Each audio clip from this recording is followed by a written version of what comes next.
Na semana passada foi divulgada uma análise dos dados da Prova Brasil 2015 e essa análise não foi muito animadora.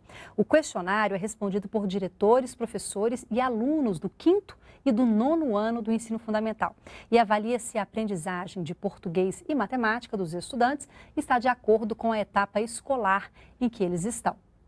Para falar sobre o assunto, convidamos Catarina Almeida Santos, que é professora da UNB e é coordenadora do Comitê DF da Campanha Nacional pelo Direito à Educação. Boa tarde, Catarina. Muito obrigada pela participação aqui com a gente. Eu que agradeço o convite. No Distrito Federal, esses resultados dessa análise, eles foram considerados ruins? Sim, acho que qualquer resultado que não alcance aquilo que se espera pode ser considerado ruim, né? Mas aí a gente precisa analisar esses resultados no conjunto da situação da educação no Distrito Federal, né? Então, se aquilo que se almejou, que como os dados coloca que seria 70% e os resultados foram abaixo disso, então a gente considera ruim, né? O ideal é que mostrasse resultados bons em todas as escolas, 100% dos alunos avaliados. O que tem que ser avaliado em todo esse processo até chegar no resultado? Então, no Brasil, o que a gente faz muito? A gente costuma avaliar, acho que não só no Brasil, a lógica da avaliação de larga escala, na verdade, é que a gente termina avaliando o final do processo, o resultado do processo e não o processo.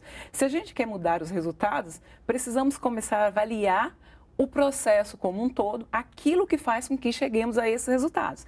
Então, o que a gente precisa fazer? A gente precisa começar a avaliar quais são as condições da escola, quais são as condições dos alunos, as condições de trabalho dos professores, né?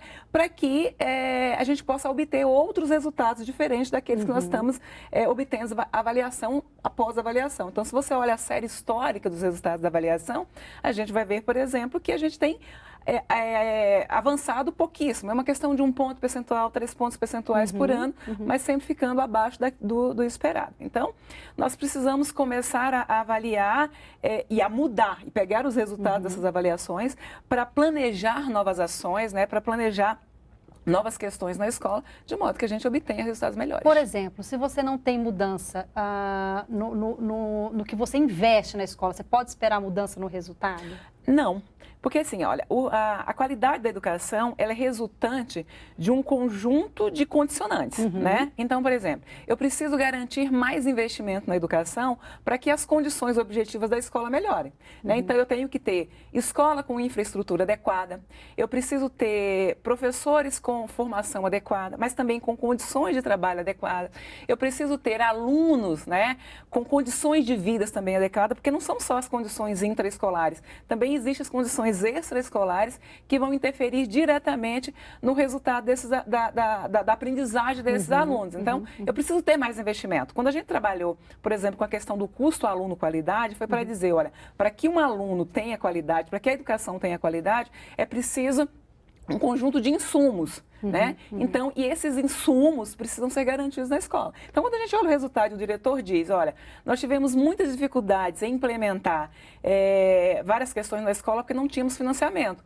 Óbvio, não tem como eu melhorar as condições, o resultado final da escola, se eu não consigo melhorar as condições. E tem também na pesquisa uma parte que fala que o aluno com a condição financeira muito baixa, numa escola em péssimas condições, também não vai ter um resultado interessante. Não. Então, qual que é a questão, né? A escola precisa oferecer a esses alunos aquilo que eles não têm fora da escola, né?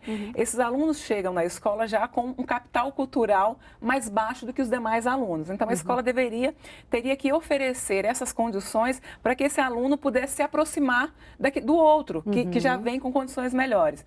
E aí, quando a gente não investe, né, não melhora esse investimento, ou seja, deixa esses alunos em áreas mais precárias, economicamente falando, não garante mais recursos para essa escola, obviamente que a gente não pode esperar melhores resultados, né, em relação a esses alunos. Então, quanto pior for a condição do aluno, melhores precisam ser as condições da escola. Uma outra questão interessante também é em relação à expectativa dos professores sobre os alunos, porque diz que poucos professores do país acreditam que seus alunos ingressarão no ensino superior, né?